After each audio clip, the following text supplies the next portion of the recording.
संपादकଙ୍କ दायित्वहीनता ପାଇଁ ଚାଷୀ ହନ୍ତସନ୍ତ। ବାଙ୍କୀ କେନ୍ଦ୍ର ସମବାୟ ବ୍ୟାଙ୍କ କଳାପଥର ଶାଖା ଅଧୀନରେ ଥିବା କାଳିପୋଇ ସେବା ସମବାୟ ସମିତିର ସମ୍ପାଦକଙ୍କ ଅନୁପସ୍ଥିତି ଯୋଗୁଁ ଶହ ଶହ ଚାଷୀ ଅସୁବିଧାର ସମ୍ମୁଖୀନ ହେଉଛନ୍ତି। ବର୍ତ୍ତମାନ ଖରିଫ ଋତୁ ଚାଷ ଆରମ୍ଭ ହେବାକୁ ଯାଉଥିବା ସମୟରେ ସମ୍ପାଦକଙ୍କ ଅନୁପସ୍ଥିତି ଚାଷୀମାନଙ୍କ ମୁଣ୍ଡବିନ୍ଧାର କାରଣ ପାଲଟିଛି।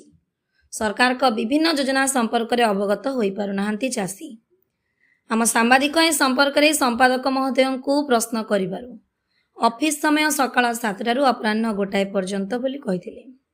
ସମୟ ପରିବର୍ତ୍ତନ ପାଇଁ ବାଙ୍କୀ କେନ୍ଦ୍ର ସମବାୟ ବ୍ୟାଙ୍କ କୌଣସି ନୋଟିସ୍ ଜାରି କରିନଥିବା ସୂଚନା ମିଳିଛି। କିନ୍ତୁ ଏଠି ପ୍ରଶ୍ନ ଉଠୁଛି, ଅଫିସର ସମୟ ହେଉଛି ସକାଳ 10ଟାରୁ ଅପରାହ୍ନ 5ଟା ପର୍ଯ୍ୟନ୍ତ। ଏଥିରୁ ସ୍ପଷ୍ଟ ଅନୁମେୟ ଯେ ସମ୍ପାଦକ ମହୋଦୟ ନିଜ ମନମୁଖୀ ଆଚରଣରେ ଚଳାଉଛନ୍ତି ସରକାରୀ କାର୍ଯ୍ୟାଳୟ।